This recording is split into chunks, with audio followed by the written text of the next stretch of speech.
ब्रूयाति योजनानां शतेनपि मुच्यते सर्वपापेभ्यो विष्णुलोकं च गच्छति।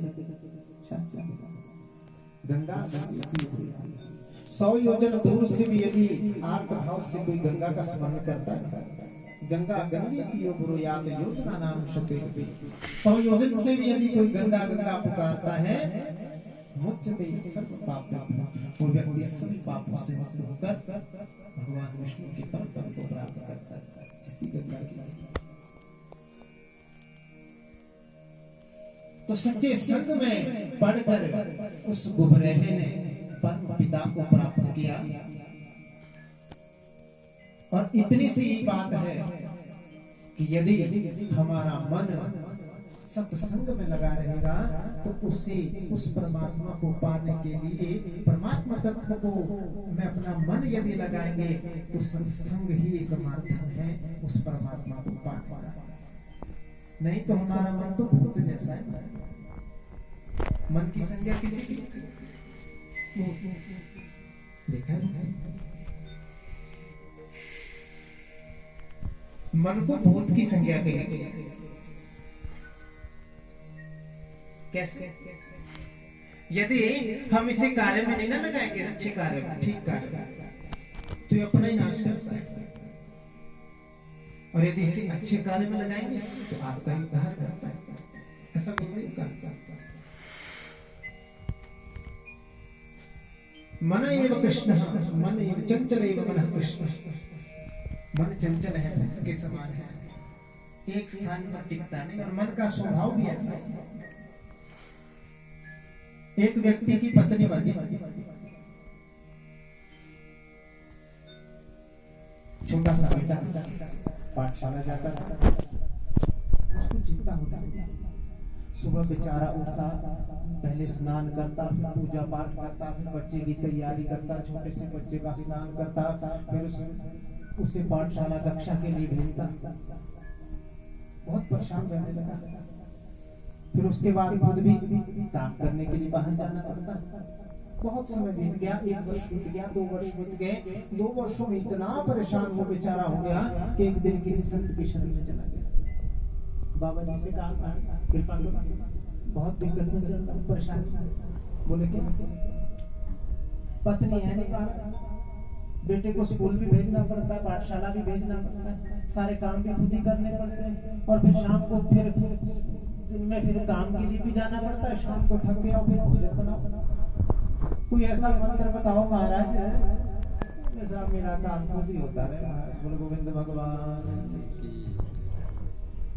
आज प्रसन्न हो। बेटा बोला ऐसा कोई मंत्र नहीं। और नहीं महाराज, आपको बाबा जी ने मंत्र दे दिया, ले बेटा ये भूत सिद्ध करने का मंत्र है, इससे भूत सिद्ध हो जाएगा तेरे और तेरे सारे काम कर। बेचारा क्या ना करे, उसने मंत्र ले लिया। 11 रात्रि उस मंत्र को जाप करना था, 14 रात्रि उसका जाप करना था। कृष्ण पक्ष के समय अमावस्या में भूत ने दर्शन दे दिए। बहुत प्रसन्न हो गया। भूत ने कहा, बोल भाई क्या चाहता है? बोले बस तू मेरे पास है तो मेरा काम कर दिया। बोले हो जाएगा, पर मेरी एक शर्त है। बोले क्या? अगर मुझे कोई काम नहीं ना दिया तुमने एक क्षण के लिए, तो मैं तुझे खा जाऊंगा। बोले ठीक है, ठीक है, मेरे पास तो हर क्षण काम है। तो बेचारा आदमी कितना काम कर लेगा। अब भूत को तो काम आसान हो गया, भूत को तो कोई मुश्किल काम नहीं होता। उसने कह दिया कि तथास्तु, अगले दिन से भूत महाराज क्षण में ही कार्य करते हैं। भोजन बना दे मारा, 5 मिनट में भोजन तैयार कर दिया। बोले काम कर। बोले बच्चे को तैयार कर, 5 मिनट में बच्चे को तैयार कर दिया। बोले काम पे? बोले सब्जी लेके आ, 5 मिनट में सब्जी लेके आ गया। अब महाराज ऐसा करते करते उसकी आफत गले में आ गया। एक तरफ वो काम करते, अब काम करते उसको सुख। पर जब उसके पास कोई काम ही कराने के लिए नहीं रह जाता, तब उसको अपनी मृत्यु का भय। सोचे मेरे को खा गया तो क्या होगा, अब क्या करें? 1 वर्ष बीत गया। महाराज बहुत ज्यादा जब परेशान रहने लगा तो नवमी संत की शरण में गया। बोल गोविंद भगवान। बाबा जी बोले हाँ मैं तो बहुत तंग हो गया महाराज। बोले क्या हुआ? वो बहुत थोड़ा ना महाराज, तो आप थे मेरे घर को। बोले कैसी? महाराज ऐसा है कि वो तो क्षण में काम कर देता है और क्षण में काम करके वापस आ जाता है और कहता है कि मैं तुझे खा जाऊंगा, नहीं काम नहीं देगा। बोलो युक्ति दो। बोले अब तो कुछ नहीं हो सकता, अब तो तेरे पिंड में आ गया, जब तू जाएगा तभी जाएगा महाराज। बोले नहीं नहीं महाराज, आप मुझे बताओ कुछ। बोले ठीक है, ऐसा करियो, अपने घर के बाहर ना एक 100 हाथ करना बांस का खंभा गाड़ देना और उस भूत से कहना कि तू बार बार जब तेरा काम समाप्त हो जाए ना तो उस खंभे में ऊपर चढ़ा करना और ऊपर से नीचे उतरा करना। बोलो गोविंद भगवान। ठीक है। अगला दिन हुआ, जैसे काम करके मुक्त हुआ, उससे पहले उसने महाराज व्यक्ति ने डंडा गाड़ दिया। बोले अब क्या करूं? अभी मैं सो रहा हूं, कहते जब तक मैं सोया हूं तब तक ऊपर चढ़ा कर नीचे उतर कर। बोलो गोविंद भगवान की। युक्ति से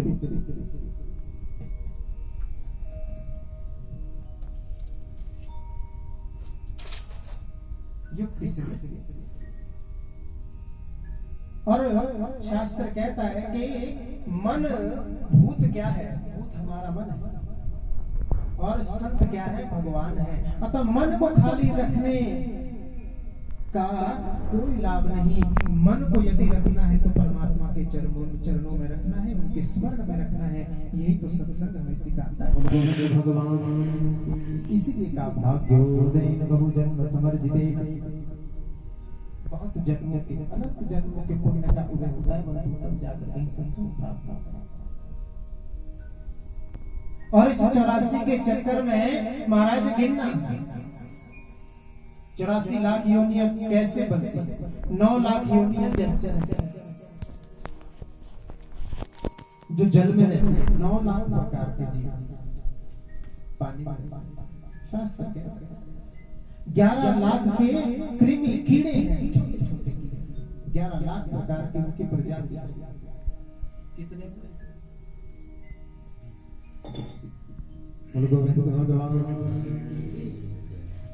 और 10 लाख प्रकार के पक्षियों की प्रजाति है। कितने? 30। और 20 लाख जो है पशु है, चौपाई 4 पैर वाले, 20 लाख प्रकार के। कितने? और 30 प्रकार के स्थावर जीव हैं जो एक जगह से दूसरी जगह नहीं जा सकते, जैसे झाड़ियां हो गई, जैसे वृक्ष हो गए, पौधे हो गए। कितने? अब 4 प्रकार की योनियां कौन सी है? मनुष्य। 4 लाख प्रकार की मनुष्य की योनियां हैं। 4 लाख प्रकार की मनुष्य योनियां हैं। उसमें भी शूद्र, वैश्य, क्षत्रिय और ब्राह्मण को सर्वोत्तम कहा गया। उसमें भी ब्राह्मण योनि में पढ़कर यदि भगवान का भजन नहीं किया तो जीवन व्यर्थ हो गया। गोविंद भगवान। इसलिए साधक को चाहिए कि अपनी दृष्टि संसार की ओर नहीं, साधना की ओर रखे। कल की कथा में हमने भक्ति महारानी का चरित्र सुना कि कैसे भक्ति महारानी के कष्ट को नारद जी महाराज ने दूर किया, कैसे ज्ञान और वैराग्य की मूर्छा टूटी।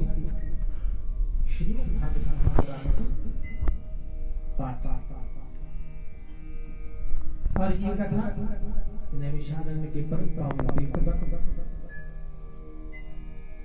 सूत जी महाराज शौनकादि कथा से ऋषियों को सुना रहे हैं। और यही कथा आनंद नाम के तट पर सनकादि ऋषि नारद जी महाराज को सुना रहे हैं और भक्ति महारानी आदि सभी संत जनों को सुना रहे हैं।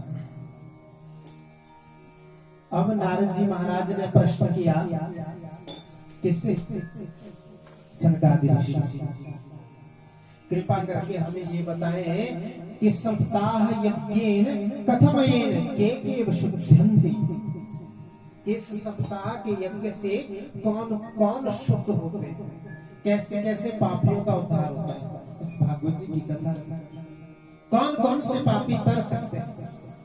तो सनकादिक ऋषि कहते हैं कि हे नारद जी, ये मानवा पाप कृतास्तु सर्वदा दुराचार रता विमार्गगा क्रोधाग्नि दग्धा कुटिलाश्चकामी सप्ताह यज्ञेन कलो पुनन्ति ते। क्या मतलब? ये मानवा पाप कृतस्तु सर्वदा, जिन्होंने अपने जीवन में सदा सर्वदा पाप ही किए महाराज, और कुछ नहीं किया। दुराचार रता, दुराचार किए और कोई कार्य नहीं किया, उल्टे मार्ग पर चले हैं महाराज। शास्त्रों से संबंधित वर्णित, शास्त्रों में जैसा वर्णन जीव के लिए किया गया, उस मार्ग को छोड़कर उल्टे मार्ग पर चलते हैं। ऐसे क्रोधाग्नि दग्धा, क्रोध की अग्नि में दग्ध होकर किसी का वध कर देते हैं, ब्राह्मण हत्या कर देते हैं, गौ हत्या कर देते हैं, स्त्री हत्या कर देते हैं। ऐसे लोग क्रोधाग्नि दग्धा कुटिल हैं। पत्नी को मारते हैं, माता और पिता का अनादर करते हैं,